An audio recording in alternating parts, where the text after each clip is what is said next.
Good morning student. आदर्श की online क्लासों में आप सभी का पुनः हार्दिक अभिनंदन है।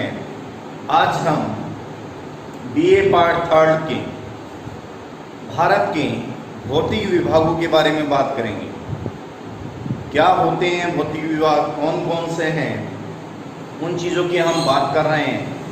भौतिक फिजिकल का मतलब यानी कहीं पर पर्वत है, कहीं पर पहाड़ है, कहीं पर मैदान है, कहीं पर पठार है, उन चीज़ों की हम बात कर रहे हैं। तो सबसे पहले हम भारत के भौतिक विभागों के बारे में कि भी कौन कौन से भारत के भौतिक विभाग हैं उनके बारे में बात करेंगे। भारत के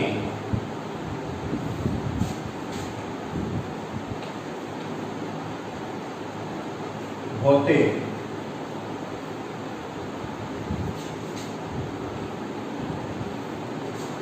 विभाग।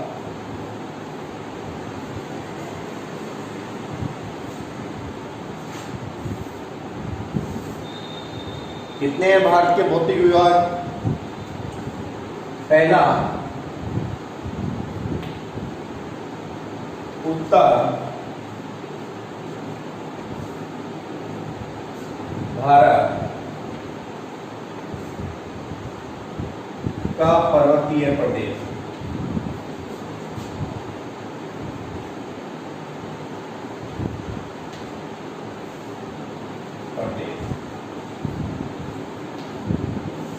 दूसरा मध्यवर्ती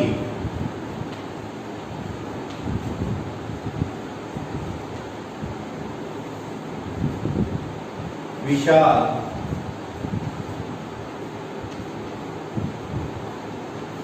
जलोढ़ मैदान।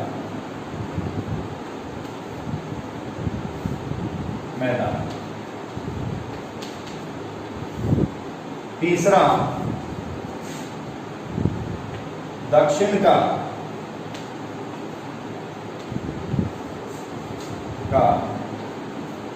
प्रायद्वीपीय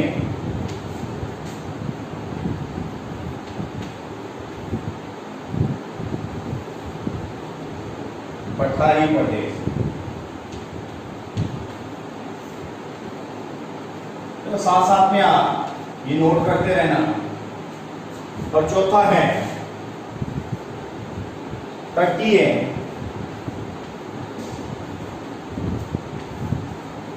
मैदानी प्रदेश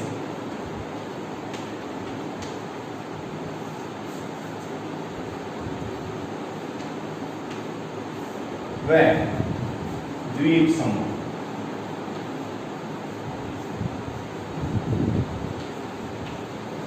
नोट कीजिए आप।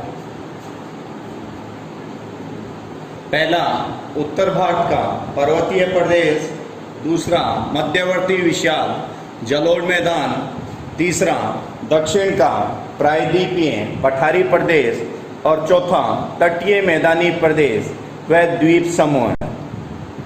आज हम उत्तर भारत की पर्वतीय प्रदेश की बात करेंगे। चार हो गए, उत्तर भारत का पर्वतीय प्रदेश, मध्यवर्ती विशाल जलोढ़ मैदान, तीसरा दक्षिण का प्रायद्वीपीय पठारी प्रदेश और चौथा तटीय मैदानी प्रदेश व द्वीप समूह। आज हम पहले की बात करते हैं उत्तर भारत के पर्वतीय प्रदेश।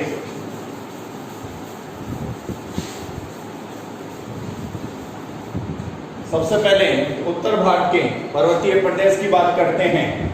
तो बात है क्रिटेशियस युग की। सबसे पहले इस चीज को आप समझ लेना। किस युग की बात करें? क्रिटेशियस की। क्रिटेशियस युग के अंतर्गत एक पैथालासा,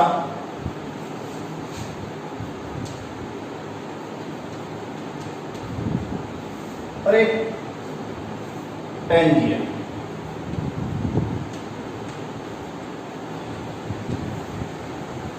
बीच में टैथिस सागर,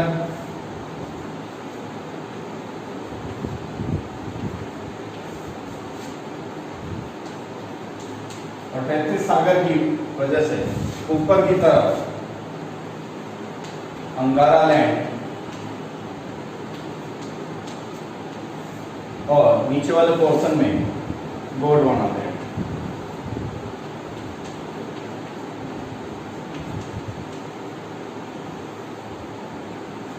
जो बात करते हैं क्रिटेशियस युग की, क्रिटेशियस युग के अंतर्गत संपूर्ण पृथ्वी पर एक महाद्वीप पैंजिया, ये क्या है? महाद्वीप, एक महाद्वीप पैंजिया और एक महासागर पैथालासा था। क्या था? एक महासागर पैथालासा और एक महाद्वीप पैंजिया। बीच में, पैंजिया के बीच में टैथिस सागर की उत्पत्ति होने की वजह से, किसकी उत्पत्ति होने की वजह से? टैथिस सागर की उत्पत्ति होने की वजह से ये दो भागों के अंदर डिवाइड हो गया। उत्तरी भाग को हम क्या बोलते हैं? अंगारा लैंड, और दक्षिणी भाग को हम क्या बोलते हैं? गोंडवाना लैंड बोलते हैं।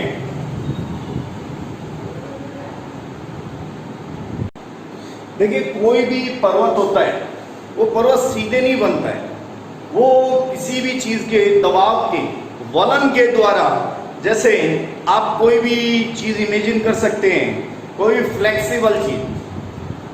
फ्लेक्सिबल चीज बीच में दबाव आने से वो क्या हो जाती है? बीच से फोल्ड हो जाती है। सेम वही चीज, उसी अकॉर्डिंग पर्वतों का निर्माण होता है। और जो हिमालय पर्वत है उसका निर्माण भी ऐसे हुआ था, महासागर पैथालासा और बीच में एक महाद्वीप, इसका नाम पैंजिया था। पैंजिया के विभाजन टैथिस सागर की वजह से हुआ। टैथिस सागर बीच में आने की वजह से वो दो भाग, अंगारा लैंड और गोंडवाना लैंड के अंदर विभाजित हो गए। लेकिन धीरे धीरे क्या होता है, जैसे जैसे टाइम पीरियड गुजरता रहता है, गुजरते रहने से जितना भी जो अवसाद होता है, इस टैथिस सागर, अब समझो कि भाई यहां से जो अवसाद है, वो अवसाद टैथिस सागर के अंदर इकट्ठा होता गया। धीरे धीरे जब अवसाद है मतलब कचरा, कूड़ा करकट, वो कूड़ा करकट धीरे धीरे टैथिस सागर के अंदर इकट्ठा होता गया। और इकट्ठा होने की वजह से इसके ऊपर दोनों तरफ से क्या लगा? दबाव लगा। और दबाव लगने की वजह से ही पर्वत का निर्माण हुआ। क्योंकि कोई भी चीज बीच में समझो कचरा है और दोनों तरफ से दबाव लगाएंगे तो बीच वाला पोर्शन क्या हो जाएगा? ऊपर की तरफ उड़ जाएगा। सेम ऐसी प्रोसेस के द्वारा हिमालय की भी उत्पत्ति हुई है। ये चीज आप ध्यान करोगे, ये डायग्राम नोट कर लीजिए आप। अब कुछ इसके परिप्रेक्ष्य में कुछ थ्योरी है, वो थ्योरी आप नोट कीजिए।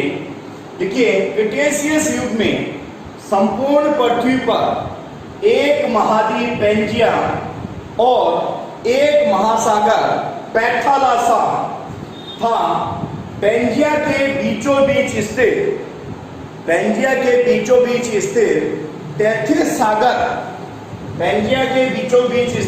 टैथिस सागर की अवस्थिति होने से यह दो भागों के अंदर विभाजित हो गया।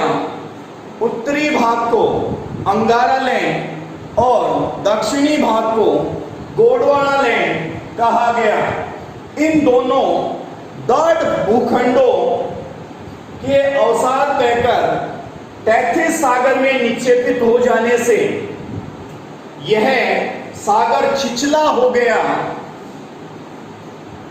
और उसी समय दोनों भूखंड एक दूसरे की ओर लगने वाले दबाव के कारण अवसाद पदार्थ ऊपर उठकर वलन प्रक्रिया द्वारा, किसके द्वारा? वलन प्रक्रिया द्वारा मध्य महाद्वीपीय पर्वत क्रम के अंदर बदल गया। किसके अंदर बदल गया? मध्य महाद्वीपीय पर्वत क्रम के अंदर बदल गया। ये चीज नोट कीजिए आप। जब ये तो बात हुई पर्वत के निर्माण की भी, पर्वत का निर्माण इस अकॉर्डिंग होता है। अब आगे बात करते हैं उत्तर भारतीय पर्वतीय प्रदेश, जिसके अंतर्गत हम बात करते हैं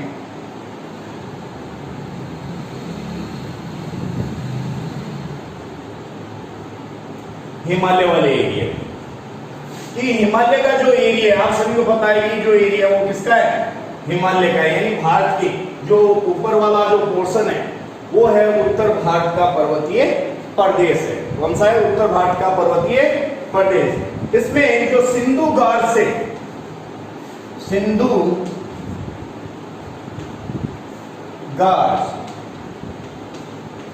से ब्रह्मपुत्र घाट,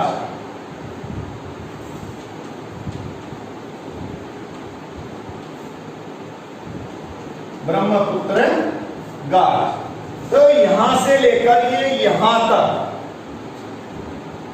की जो दूरी है वो कितनी दूरी है? 2500 किलोमीटर। साथ साथ में देखो डायग्राम बनाते रहना और थ्योरी को भी नोट करते रहना। 2500 किलोमीटर का जो लंबा पर्वतीय भाग है वही चीज क्या कहलाती है? हिमालय कहलाता है। क्या कहलाता है? हिमालय। कहां से? सिंधु घाट से लेकर ब्रह्मपुत्र घाट तक 2500 किलोमीटर की जो दूरी है जिसके अंदर पर्वतीय क्षेत्र है वही क्या कहलाता है? हिमालय कहलाता है। यह विश्व का नवीनतम वलित पर्वत है। कैसा है? नवीनतम वलित पर्वत। कैसा पर्वत है ये? नवीनतम वलित पर्वत। हिमालय का ये विस्तार कश्मीर के नंगा पर्वत, कहां से? कश्मीर का जो पोर्शन है उसका नंगा पर्वत, याद रखना है ये चीज। कश्मीर के नंगा पर्वत से अरुणाचल प्रदेश में नामचा बरुआ, नामचा बरुआ, कश्मीर के नंगा पर्वत से अरुणाचल प्रदेश के नामचा बरुआ तक 2500 किलोमीटर की जो दूरी के अंदर फैला हुआ वही क्या है? हिमालय है। नोट कीजिए इसको। आगे बात करते हैं हम हिमालय के प्रादेशिक विभाजन की।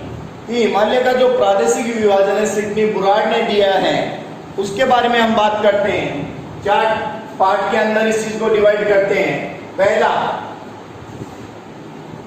सिंधु सतलज, सिंधु सतलज किसने दिया ये वर्गीकरण? सिडनी बुराड ने दिया है। सिंधु सतलज जिसे हम क्या बोलते हैं? पंजाब या कश्मीर हिमालय, कश्मीर हिमालय, पंजाब या फिर कश्मीर हिमालय। इसका जो लंबाई है वो कितनी है? 540 किलोमीटर है। पहला जो यहां से शुरू होकर यहां तक का जो पोर्शन है वो सिंधु और सतलज हिमालय कहलाता है, जिसको हम पंजाब या कश्मीर हिमालय भी बोलते हैं। सिंधु नदी से लेकर सतलज नदी तक का जो फैला हुआ एरिया है वही क्या कहलाता है? पंजाब हिमालय या फिर कश्मीर हिमालय कहते हैं। इसकी जो दूरी है यानी यहां से यहां तक की जो दूरी है वो कितनी है? 540 किलोमीटर की है। कितनी है? 540 किलोमीटर। दूसरी हम बात करते हैं सतलज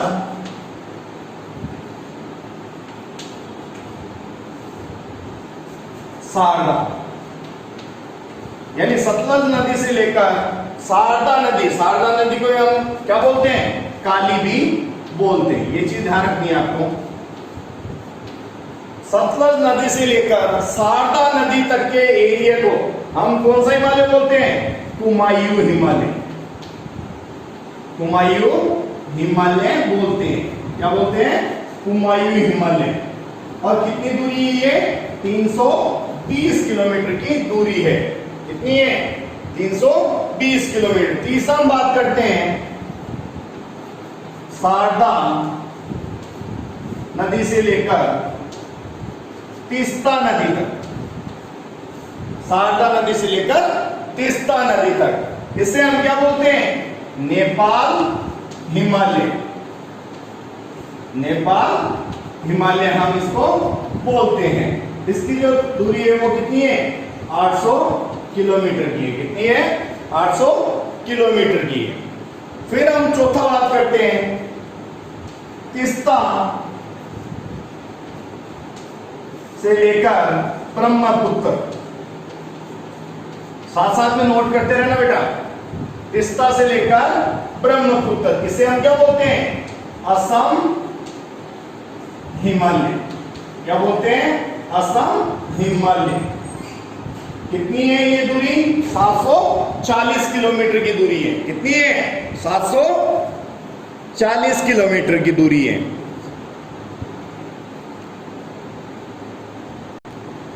अगेन मैं रिपीट करवा देता हूं, अगर आपको ये लाइन दिखाई नहीं दे रही है मैं आपको दोबारा बता देता हूं। देखो, हिमालय का प्रादेशिक वर्गीकरण या फिर विभाजन किसने दिए है? सिडनी बुराट ने दिए। सिडनी बुराट। सिडनी बुराट के द्वारा क्या दिया गया? हिमालय का प्रादेशिक विभाजन। इसके अंतर्गत नदियों के आधार पर इसको 4 पार्ट के अंदर डिवाइड किया गया है। सबसे पहले सिंधु नदी से लेकर सतलज नदी तक का एरिया, जिसे हम क्या बोलते हैं? पंजाब या फिर कश्मीर हिमालय बोलते हैं। इसकी जो दूरी है वो कितनी है? 540 किलोमीटर की दूरी है। दूसरी बात करते हैं सतलज नदी से लेकर शारदा नदी, शारदा को हम काली नदी भी कहते हैं। इसको हम कुमायूं हिमालय बोलते हैं। कौन सा हिमालय बोलते हैं? कुमायूं हिमालय बोलते हैं। इसकी जो दूरी है वो कितनी है? 320 किलोमीटर की दूरी है। फिर बात करते हैं शारदा और तीस्ता की। शारदा नदी से लेकर तीस्ता नदी तक, जिसे हम क्या बोलते हैं? नेपाल हिमालय भी बोलते हैं। इसकी जो दूरी है वो कितनी है? 800 किलोमीटर की है। उसके बाद हम बात करते हैं चौथा, तीस्ता नदी। नोट कर लीजिए, देखो अगर नहीं दिखाई दे रहा है। तीस्ता नदी से लेकर ब्रह्मपुत्र नदी तक, इसे हम क्या बोलते हैं? असम हिमालय बोलते हैं। क्या बोलते हैं? असम हिमालय। नोट करते रहना साथ में। जिसकी जो दूरी है वो कितनी है? 740 किलोमीटर की है। कितनी है? 740 किलोमीटर की दूरी है। नोट कीजिए, सिडनी बुराट के द्वारा दिया गया हिमालय का प्रादेशिक विभाजन। आगे बात करते हैं हिमालय की उसकी उत्पत्ति और उसके ऊंचाई के आधार पर हम कितने भागों के अंदर बांट सकते हैं, और उसके अंतर्गत उसकी जो डिटेलिंग है उन सब की हम बात कर रहे हैं। तो सबसे पहले नोट कीजिए आप, हिमालय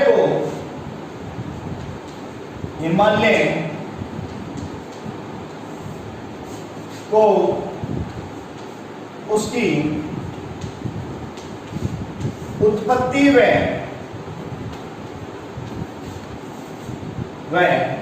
ऊंचाई के आधार पर, ऊंचाई के आधार पर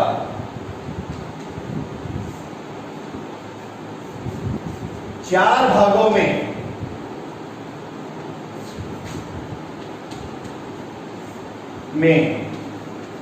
बांटा गया है।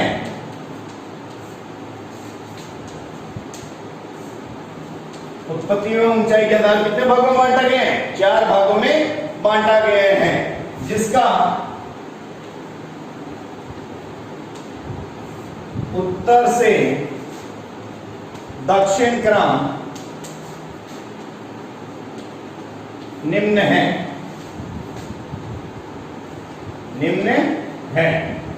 पहला हम बात करते हैं परा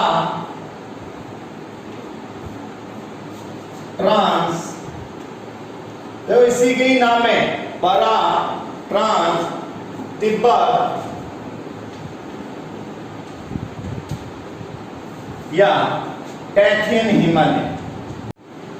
तो ये नोट हो गया, परा ट्रांस और तिब्बत और टैथियन हिमालय।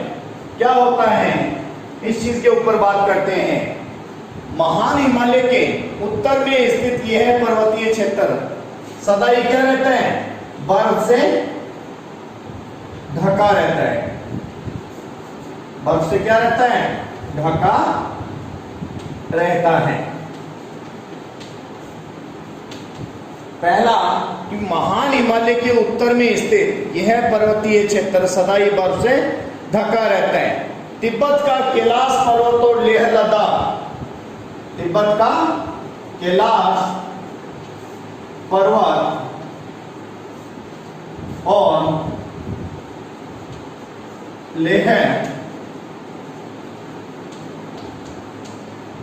तिब्बत का कैलाश पर्वत और लेह लद्दाख तथा जास्कर की पहाड़ी, जास्कर की जो पहाड़ी है वो इसी से संबंधित हैं, संबंधित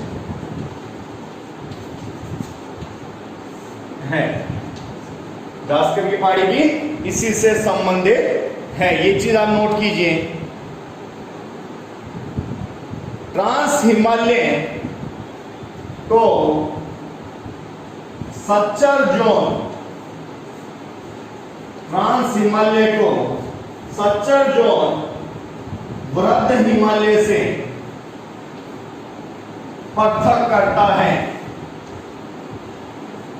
ये जो सच्चर जोन है ये ट्रांस हिमालय को वृद्ध हिमालय से पृथक करता है, ये आप नोट कीजिए। अगेन समझ लीजिए कि भाई हिमालय की उसकी उत्पत्ति व ऊंचाई के आधार पर 4 भागों के अंदर विभाजित है। पहला जो भाग बात कर रहे हैं जिसे परा, ट्रांस, तिब्बत या कैथिन हिमालय भी हम कहते हैं। यह हिमालय महान हिमालय के उत्तर में स्थित, महान हिमालय के उत्तर में स्थित बर्फ से ढका हुआ रहता है। किससे ढका हुआ रहता है? बर्फ से ढका हुआ रहता है। इसके अंतर्गत कैलाश पर्वत, लेह लद्दाख और जास्कर की पहाड़ियों से भी ये क्या है? संबंधित है। किससे संबंधित है? कैलाश पर्वत, लेह लद्दाख और जास्कर की पहाड़ियों से भी ये संबंधित है। इसको ट्रांस हिमालय को वृद्ध हिमालय से पृथक करने वाला जोन कौन सा है? सच्चर जोन है। कौन पृथक करता है? सच्चर जोन इसको पृथक करता है। दूसरे की हम बात करते हैं। दूसरा जो पार्ट है उसका नाम है हिमाद्री वृहद हिमालय,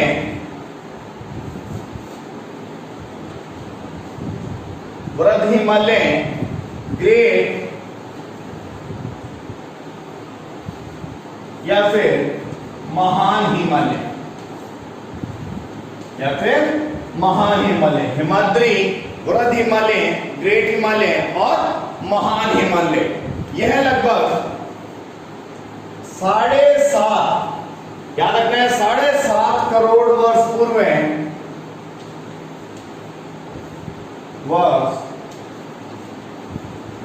ये चीज याद रखनी है। 7.5 करोड़ वर्ष पूर्व बने इस पर्वत की औसत ऊंचाई, औसत ऊंचाई कितनी है?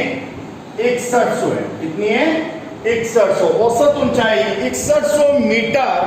अतः विश्व के जो सर्वोच्च शिखर है, विश्व के जो जितने जो सर्वोच्च शिखर है जिसके अंतर्गत माउंट एवरेस्ट हो गया, मकालू हो गया, त्रिशून हो गया, धौलागिरी हो गया, नंगा पर्वत हो गया, नंदा देवी हो गया, कंचनजंगा हो गया, नामचा बरुआ हो गया, इसी पर्वत के अंदर मिलते हैं। किसके अंदर मिलते हैं? इसी हिमाद्री, वृहद हिमालय, ग्रेट हिमालय और महान हिमालय के अंतर्गत मिलते हैं। ये चीज आपको ध्यान रखनी जरूरी है। इसके बाद इसके अंतर्गत जो ग्लेशियर से निकलने वाली गंगा नदी हो गई, यमुना नदी हो गई, ये नदियां आगे बहकर ग्लेशियर से निकलने के बाद उत्तर भारत का विशाल मैदान बनाती है। कौन सी? गंगा और यमुना नदियां जो आगे ग्लेशियर से निकलकर आगे की तरफ जाती है और फिर उत्तर भारत का विशाल मैदान का निर्माण कर देती है। ये चीज आपको ध्यान रखनी है। यही वह एरिया है जिसके अंतर्गत जितने जो धार्मिक तीर्थ स्थल हैं, अमरनाथ हो गया, केदारनाथ हो गया, जोशी मठ हो गया, ये सारे, बद्रीनाथ हो गया, ये सारे के सारे ही वहीं पर स्थित है। कहां पर? हिमाद्री, वृहद हिमालय, ग्रेट हिमालय और महान हिमालय के अंतर्गत स्थित है। कहां स्थित है? हिमाद्री, वृहद हिमालय, ग्रेट हिमालय और महान हिमालय के अंदर स्थित है। हिमरेखा की अगर बात करें, हिमरेखा जो पूर्व की तरफ 4500 मीटर और पश्चिम हिमालय की तरफ 5400 मीटर की ऊंचाई रखती है। कितनी रखती है? पश्चिम की, पूर्व की तरफ 4500 और पश्चिम की तरफ 5400 मीटर की ऊंचाई रखती है। ये चीज आपको याद रखनी है। और लास्ट जो इसकी जो बात रहती है, वृहद हिमालय को मध्य हिमालय से जो पृथक करने वाला है, कौन पृथक करता है? मेन सेंट्रल थ्रस्ट पृथक करता है। कौन पृथक करता है? मेन सेंट्रल थ्रस्ट पृथक करता है। ये चीज आपको नोट रखनी काफी ज्यादा जरूरी है। इसी के साथ जो बचा हुआ जो पार्ट है वो नेक्स्ट वीडियो में हम बात करेंगे। आज के लिए धन्यवाद। दोबारा मिलते हैं एक नए वीडियो के साथ। चैनल को आप सब्सक्राइब में शेयर करना बिल्कुल ना भूलें।